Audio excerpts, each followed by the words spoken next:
তুমি বড় হলে কি হতে চাও? মনে আছে তো কথাটা? আমি গিটার ম্যান। কি ম্যান? Guitar man. তুমি বলে আই এম মিউজিক ম্যান। আচ্ছা ঠিক আছে, তুমি বলে I am classical music heaven man. মানে হ্যাঁ, আবার একটু আপডেট হইতে চায়। আচ্ছা, সবাই জিজ্ঞেস করতে করতে সবাই জিজ্ঞেস সর্বশেষ একটা ছেলের জিজ্ঞেস করছে, ছোট্ট ছেলে, 11 কি 12 বছর বয়স। বাবা তুমি বলো হলে কি হতে চাও?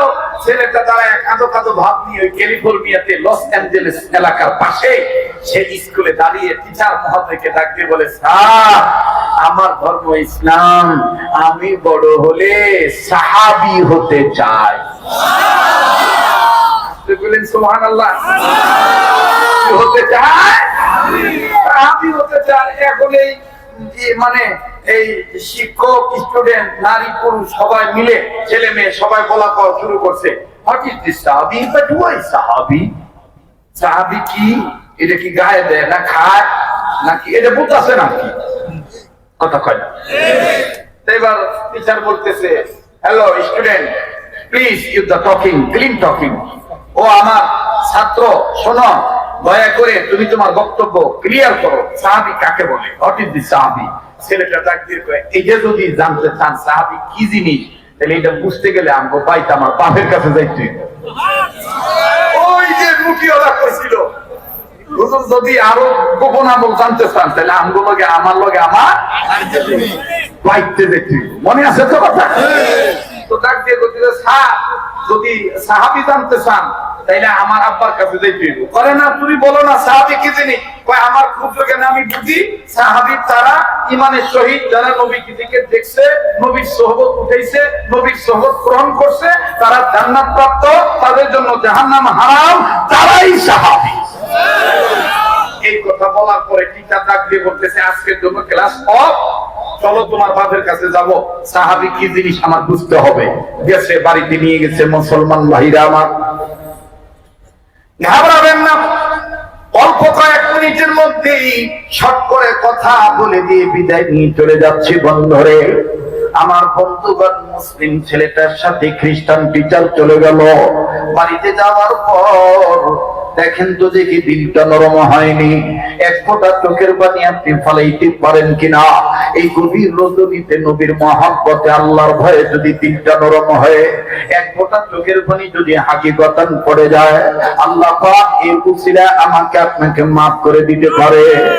ডাক দিয়ে বলে, স্টুডেন্ট মুসলিম ছেলেটার মা বাপ যখন দেখলো হেডমাস্টার টিচার তাদের বাড়িতে, এই সময় না ক্লাস চলার কথা, ব্যাপার কি আমার সন্তান কেন এই সময় আসলো? আবার সাথে দেখতেছি বিদ্যালয়ের টিচারও চলে আসছে। না জানি আমার বাচ্চাটা কোনো অকারেন্স করলো কিনা, আমার সন্তানটা কোনো ঝামেলা পাকাইলো কিনা। মা আর বাবা দৌড়াইছে, ডাক দিয়ে বলে, বেচারি এই সময় না তোমাদের ক্লাস চলার সময়, বেটা তোমার স্কুল তো এখনো বন্ধ হয় নাই, বন্ধ হইলে তো তোমার বাবা তোমার আনতে যাইত। আজকে দেখি তুমি আর তোমার টিচার একসাথে আমাদের বাড়িতে আসলা, আসলে বাবা কি হয়েছে ঝামেলা একটু খুলে বলো না। স্টুডেন্ট মুসলিম ছেলেটা ডাক দিয়ে বলে, বাবা কোন ধর্মের কোন ঝামেলা হয় নাই, কোন ধর্মের কোন ঝামেলা হয় নাই বাবা গো, ও আমার প্রাণের আম্মু। আজকে আমাদের বিদ্যালয়ে ক্লাস চলা অবস্থায় আমাদের টিচার আমাদের ভিতরের অভিপ্রায় জিজ্ঞাসা করেছেন, আমাদের ভিতরের যে প্রতিভা আছে, কে বড় হলে কে কি হতে চায়, আমাদের সবাইকে জিজ্ঞাসা করছে। সব ছেলে মেয়েরা বলেছেন কেউ ডক্টর হবে, ডাক্তার হবে, কেউ বলেছেন ইঞ্জিনিয়ার হবে, কেউ বলেছেন ফুটবলার ক্রিকেটার হবে, কেউ বলেছেন গায়ক হবে, নায়ক হবে, কেউ বলেছেন সুপার মডেল তারকা হবে, কেউ বলেছেন গিটারম্যান হবে।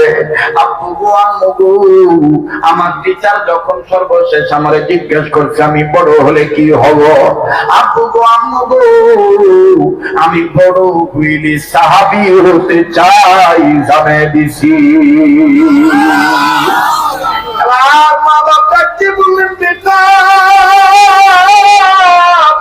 এরপরে কি হয়েছে? টিচার কেন আমাদের বাড়িতে আসলো? ডাক দিয়ে বলে, আমাদের স্কুলের হেডমাস্টার জানতে আইছি সাহাবী কি জিনিস।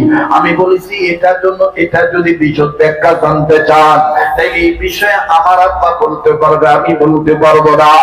এবার বাবা ডাক দিয়ে বলতেছেন, বেটা তুমি খুশ, तुम खामोश हो जाओ, तुम चुप रहो, তুমি আর কোনো কথা বললো না। এখন তোমার টিচারকে আমি বুঝাই দিই সাহাবী কি জিনিস। তবে রে বেটা, যদিও খ্রিস্টান আমরা কিন্তু মুসলমান, আমাদের সম্পদের নাম ঈমান। আল্লাহু আকবার। আমাদের সম্পদের নাম ঈমান, আমাদের অন্তরে আল্লাহর ভয়, নবীর মহব্বত, আল্লাহর মহব্বত আছে। বেটা রে, তোমার টিচারকে আমরা একটু মেহমানদারি করাবো। ওবাজান টিচারকে বসতে দিল, টিচারের সামনে খাবার পরিবেশন করা হলো। টিচার মহোদয় নাস্তা যখন গ্রহণ করলেন, ফল ফ্রুট গ্রহণ করার পরে আমার ভাইরা নাস্তা শেষ হওয়ার পর এবার ডাক দিয়ে বলতেছেন, ভাইজান আপনি মুসলমান নামে খ্রিস্টান, একটু বলে দেন না সাহাবী কি জিনিস, আর কেন এবার আপনার ছেলেটা সাহাবী হতে চায়? লোকটা কান্দার ডাক দিয়ে কয়, ভাইজান আমার বাচ্চাটা কেন সাহাবী হতে চায় শোনেন। আমি একজন বিজনেসম্যান, আমি ব্যবসা করি, মাঝে মধ্যে ব্যবসার বাকে সময় বের করি, দাওয়াত ও তাবলীগের রাস্তায়, দ্বীনের রাস্তায় সময় লাগাই, উলামায়ে কেরামের সহবতে যাই, নেককারদের সহবতে যাই, আল্লাহওয়ালাদের সহবতে যাই। শোনেন ভাই আমার, ওই দাওয়াত ও তাবলীগের লাইনে যাওয়ার পর আমি মুসলিম হিসাবে আমার ঘরে আমি কিতাবের তালিম চালু রেখেছি।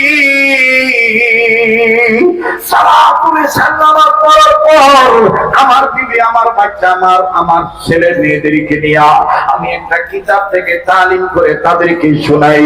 এই কিতাবটার নাম হলো হেকায়েতে সাহাবা। ওই হেকায়েতে সাহাবা নামক কিতাবের মধ্যে সাহাবীদের জীবনী লেখা আছে।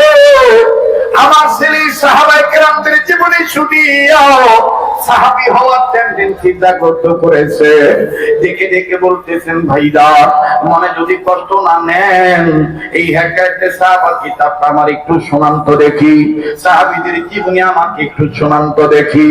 ভাইরা আমার এদিক সেদিক তাকাবেন না, আমার ভাইরা নিজের দিকে নিজে তাকান। কিছুক্ষণের মধ্যে আমি কথা ফিনিশিং দিই, লম্বা কথা অতি অল্প সময় শর্ট করে ফিনিশিং দিয়ে বিদায় নিয়ে চলে যাব, যেহেতু আগামীকালকেও মাহফিল চলবে। ভাইয়া বাজানো, এবার হেকায়েতে সাহাবা নামক কিতাব যখন খুললো, মুসলিম স্টুডেন্টের বাবা সুন্দর করে এক এক সাহাবীর জীবনী পড়ে শোনাইতেছে। খ্রিস্টান টিচার দেখতে পাইলেন, শুনতে পাইলেন, জানতে পারলেন এখানে একের অধিক কয়েকজন সাহাবীর জীবনী শুনলাম। ওমর, আবু বকর, উসমান, আলীর জীবনী শুনলাম। শুনতে শুনতে শুনতে শুনতে বীর আমির হামজালার জীবনী শুনলাম। আমার ছাত্র তো বলে নাই সাহাবী হতে চায়, কোন সাহাবী হতে চায় নাম তো বলে নাই। এবার টিচার দেখতে বলেন, ভাইজান আপনার ছেলে বলেছে সাহাবী হবে, কিন্তু আমাকে তো আপনি কয়েকটা সাহাবীর জীবনী শুনাইলেন, কয়েকজন সাহাবীর জীবনী শুনাইলেন, আপনার ছেলে তো বলে নাই কোন সাহাবী হতে চায়। বাবা ডাক দিয়ে কয়, ঠিক হইতো, এটা তো আমারও প্রশ্ন। এবার বাবা আর টিচার দুই মিলিয়া ডাক দিয়ে বলে, বেটা তুমি বড় হইলে কোন সাহাবী হতে চাও বলো না। ছেলেটা কাঁদো কাঁদো বাপ মিয়া দেখে দেখে বললেন, আব্বা আমার সম্মানিত টিচার, আমি বড় হইলে সাহাবী হামজালা হতে চাই। যখনই বলছে হামজালা হতে চাই, বাবা হামজার ডাক দিয়ে বলে, বাবা রে তোর বয়স তো খুবই কম, তুই কম ইয়াসের মানুষ, তুই হামজালা কেন হতে চাস? আর ভাইরা খোদার কসম করে বলি, এই তো আর কয়েকদিন পর মার্চের 1 তারিখে সোনার মদিনায় চলে যাব। মদিনায় আমি রমজান মাস পুরাটা থাকি, কয়েক বছর যাব থাকা হয়। একটি কারণে থাকি বাবা, এই মদিনাতেই হানজালার কবর আছে। প্লিজ কেউ মাথাটা নাড়াবেন না। দেখেন তো দেখি হুব্বে রাসূল অন্তরে অর্জন হয়নি। কান্না না আসবো, কান্নার ভান ধরবে। ডাক দিয়ে বলে, বাবা রে, তুই হানজালা হতে যাস কে রে? ও খুলে বল।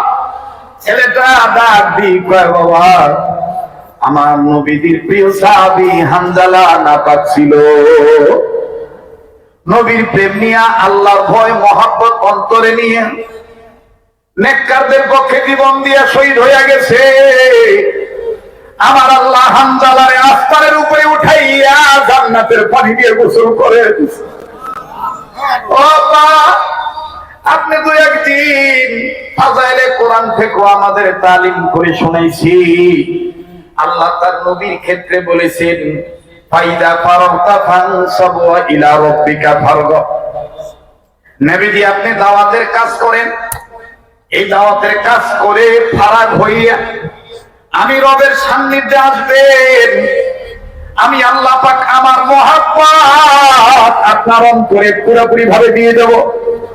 চলতে ফিরতে ঝামেলা হয়ে যাইতে পারে, আব্বু গো, আপনার এই ফাজাইলে কোরআন থেকে এই তালিমটা আমি শুনেছি আর চিন্তা করে দেখেছি, আমিও তো খ্রিস্টান, হিন্দু, বৌদ্ধদের সাথে চলাচল করি।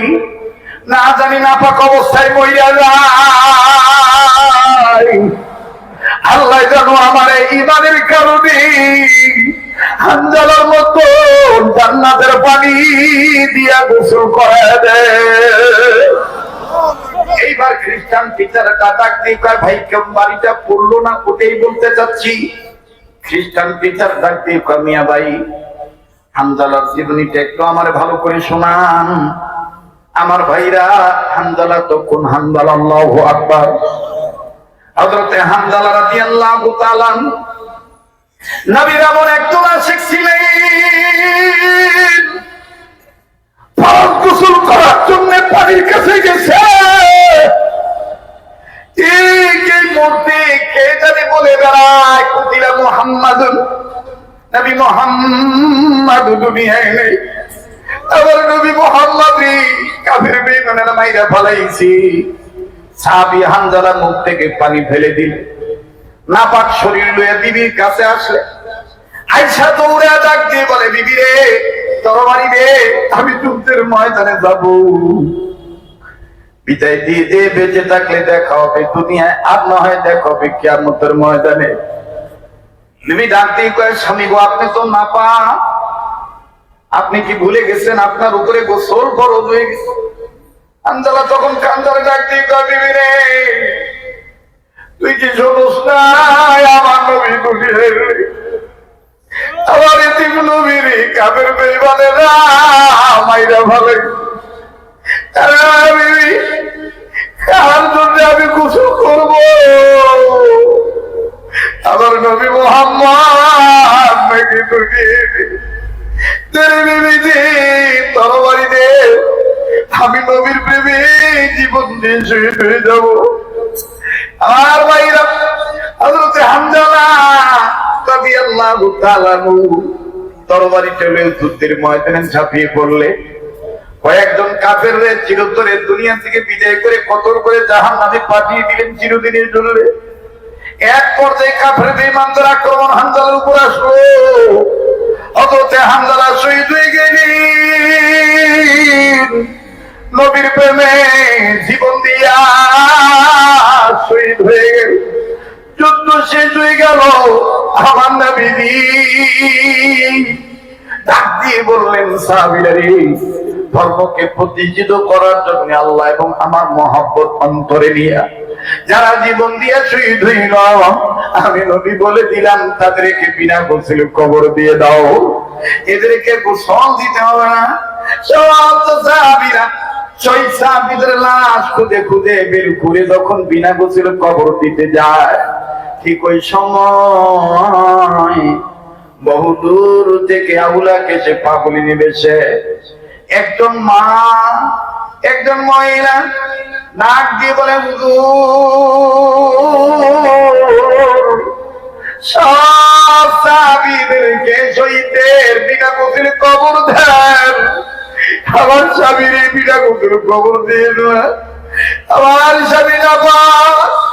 আমার নবী বললেন, কে গো মা তুমি, তোমার স্বামীর পরিচয় কি, নাম কি?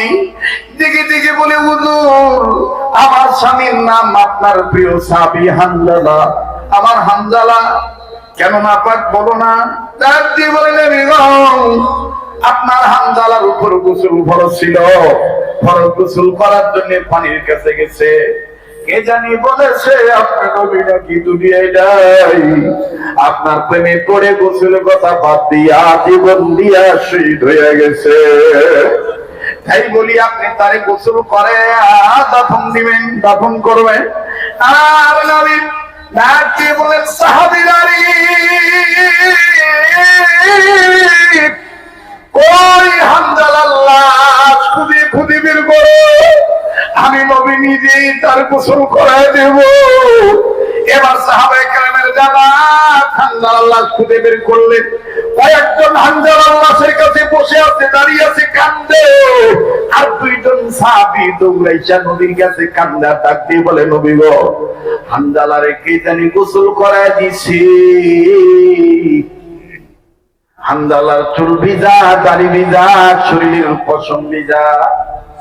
আরো আশ্চর্যজনক ঘটনা হলো, হানজালার শরীর থেকে জান্নাতের ঘ্রাণ পাওয়া যায়। নবীজি বললেন, তাই নাকি? চলো তো আমি দেখি। আমার নবী হানজালার লাশের কাছে যায়, দেখি মানুষ গোসল করলে যেমন মানুষের চুল ভিজা, দাড়ি ভিজে, টকটকায় পানির ফোঁটা জমিনে পড়ে, এইরকম হানজালার চুল থেকে, দাড়ি থেকে পানির ফোঁটা টকটকায় জমিনে পড়ে। আর চতুর্দিক থেকে মেশক আম্বরের চাইতে বেশি সুন্দর ঘ্রাণ আসতেছে। নবীজি আকাশের দিকে তাকায় ডাক দিয়ে বলে, আল্লাহ, হানজালারে কে গোসল করে দিল? আমার আল্লাহ জিবরাইল কইতে পাই, আমার নবীকে আমার সালাম জানায় বলে দাও যে হানজালা, আমি আল্লাহর ভয়, আমি আল্লাহর মহব্বত, আমার নবীর ভালোবাসা অন্তরে নিয়া নবীর প্রেমে জীবন দিল, গোসল কথা ভুলে যায়। ওই হানজালারই দুনিয়ার গোসল করাইতে হবে না। আমি আল্লাহ ওই হানজালার লাশ আসমানের উপরে উঠাইয়া জান্নাতের পানি দিয়া ফেরেশতাদের মাধ্যমে গোসল করায় পাঠিয়ে দিছি।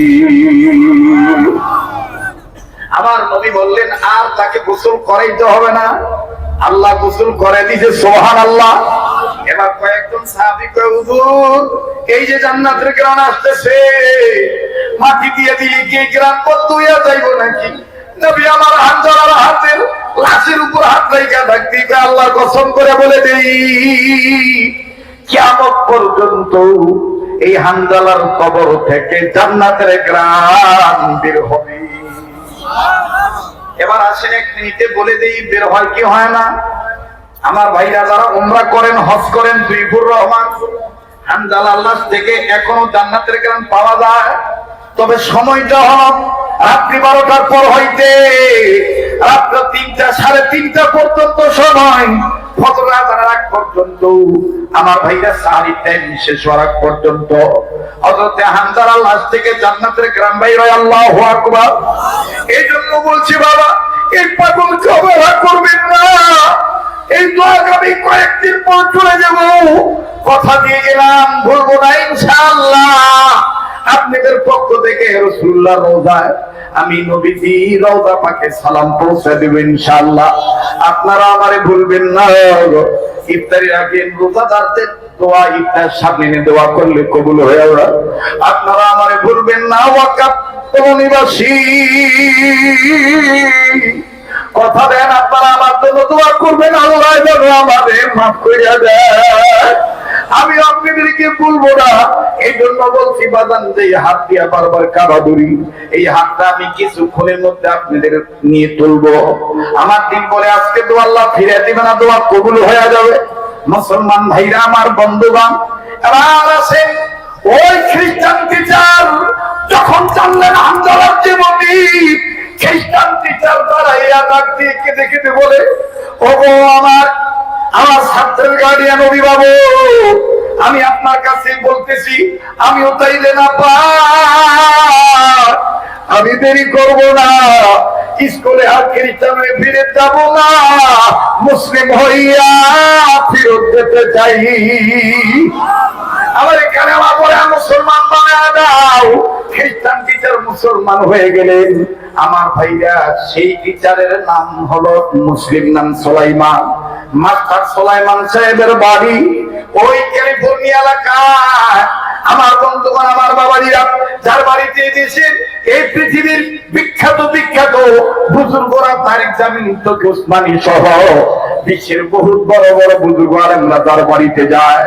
খোদার সাহায্য দেখেন রে বাজান, চতুর্দিকে আগুন লাগলো, কিন্তু এই মুসলিম এই মাস্টার মহাদের বাড়িতে আগুন লাগলো না। হেফাজত করার মালিক কে? বলেন কে? সাহায্য করার মালিক কে? এই জন্য আসেন না আমরা আমাদের জীবনটা আলেমদের সাথে মিলাই, ইনশাআল্লাহ। তারা মাহাতির। এবার ইমাম আহমদ ইবনে হাম্বল বলতেছেন, চলো যাই। তো গেছে বাড়িতে, এই 2 মিনিটে শেষ করে দিচ্ছি। চলে গেছে, দেখে যে তার বাড়িতে একটা দোলনা বানানো। এই দোলনার সাইডে বৃদ্ধা একটা নারী, কথা বলতে পারে না, তাকাইতে পারে না, কিন্তু 2টা হাত খোদাই পেয়ালার মতন বানাইয়া মুখের কাছে নিয়া গুনগুনায় বলতেছে, আল্লাহ, আমার রুটিওয়ালা সন্তানটাকে তুমি আল্লাহওয়ালা বানায় দিও, জান্নাতওয়ালা বানায় দিও, নবীওয়ালা বানায় দিও। আমি আমার এই সন্তানটার প্রতি খুব খুশি। ইমাম আহমদ ইবনে হাম্বল কয়, ভাই আর দেরি করবো না, আমার সাথে মুসাফা করো। কয়, কেন হুজুর? কয়, যুবক, তুমি মায়ের খেদমত করে আল্লাহরে পাইছো। সুবহানাল্লাহ কোন, একটু করে কোন সুবহানাল্লাহ। আমার বন্ধুগণ, ইমাম আহমদ ইবনে হাম্বলের হাত ধরলেন, হাত ধরে যুবকটা নাকের কাছে নিলেন, নাকের কাছে নিয়ে কয়, হুজুর, আপনি ইমাম আহমদ ইবনে হাম্বল, আর সন্দেহ নাই, কোনো সন্দেহ নাই, আপনার হাত থেকে রাসূলুল্লাহর হাতের ঘ্রাণ পাওয়া যায়। তো ভাইরা আমার, আজকে থেকে আমরা মরণ পর্যন্ত আমাদের ওঠা বসা, চাল চলন সবকিছু আমরা ওলামায়ে কেরামদের সাথে মিশে করব ইনশাআল্লাহ। তাদের পরামর্শ অনুযায়ী করব ইনশাআল্লাহ। এই জন্যই আমার ভাইরা আল্লাহ নির্দেশ দিয়েছেন, তোমরা আমাকে ভয় করো, আর ভয় করেওয়ালাদের সাথী হয়ে যাও, নেককারদের সাথে হয়ে যাও। আমরা রাজি আছি ইনশাআল্লাহ। আমার ভাইরা, আমার বন্ধুগণ, আমি আরেকটা দাওয়াত দিই। আমি এতক্ষণ যে আলোচনা করলাম, এই আলোচনার মূল বিষয় ছিল আমরা তওবাকারী হব এবং আল্লাহকে ভয় করে নেওয়ালা বান্দাবান্দি হব ইনশাআল্লাহ। আর এর মধ্যে সবচেয়ে বেটার হলো যদি নারী ভালো হয়ে যায়, বাড়ি ভালো হয়ে যাবে। ঠিক কিনা বলেন? নারী ভালো হয়ে গেলে বাড়ি ভালো হয়ে যাবে। মাদার তেরেসা হোমসের প্রতিষ্ঠাতা নেপোলিয়ান মহিলা বলেছিলেন যে, তোমরা আমাকে একটা শিক্ষিত মা দাও, আমি তোমাদেরকে শিক্ষিত জাতি উপহার দেব। আমার ভাইরা, আমার বন্ধুগণ, এই চিন্তা চেতনার দিকে খেয়াল করে আমি আমার অন্তর এর সাথে বুঝ করে আল্লাহওয়ালা আলেমদের সাথে মাশওয়ারা করে একটা কিতাব সংকলন করেছি, জান্নাতি নারীর বৈশিষ্ট্য। যে মা আমার পর্দা করে না, যে বোন স্বামী খেদমত করতে চায় না, যে বোনের সংসার অভাব পুরায় না, সন্তানরা কথা শুনে না, আমার বন্ধুগণ, আপনি একটা কিতাব নিয়ে যাবেন। কোন আমল করলে, কোন পদ্ধতিতে চলাফেরা করলে এই মায়েরা খাদিজার সাথে জান্নাতে যাবে, ফাতেমার সাথে জান্নাতে যাবে। ভাই হয়ে বোনের জন্য নিয়ে যাবেন, বাবা হয়ে মেয়ের জন্য নিবেন, স্বামী হয়ে স্ত্রীর জন্য নিয়ে যাবেন। আমার বাড়িতেও এই কিতাবের তালিম হয়। কত টাকা পয়সা কত টাকা নষ্ট করেন, যদি আপনার প্রয়োজন মনে হয়, আপনি মোনাজাতের পরে আমার লিখিত একটা কিতাব নিয়ে যাবেন, জান্নাতি নারীর বৈশিষ্ট্য। 10টা আলেমকে দিয়ে এই কিতাব তাহকিক করাবেন, তদন্ত করাবেন যে কোনো ভুল আছে কিনা। আমার ভাইরা, এই পর্যন্ত পাওয়া যায় নাই, এরপরও হয়তো বা থাকতে পারে ভুল। আমার মোবাইল নাম্বার, হোয়াটসঅ্যাপ নাম্বার, যোগাযোগ ব্যবস্থা আমার এই বইটার 2য় পৃষ্ঠা আমার নামে নিচে দেওয়া আছে, আপনার নিয়ে যাবেন ইনশাআল্লাহ। হাদিয়া কত? 100 টাকা হাদিয়া। এই 100 টাকা দিয়ে অনেক উপকার হবে আমাদের। কেমন উপকার? আমাদের দ্বীনি প্রতিষ্ঠানের উপকার হয়, জনকল্যাণমুখী কাজ হয়, মানবতার সেবায় কাজ হয়। আপনারা ইনশাআল্লাহ যাদের প্রয়োজন, কত টাকা পয়সা কত নষ্ট করেন, মোনাজাতের পরে হোক আগে হোক, যার যখন লাগে আপনি নিয়ে যান। স্টেজে কিছু কিতাব আছে।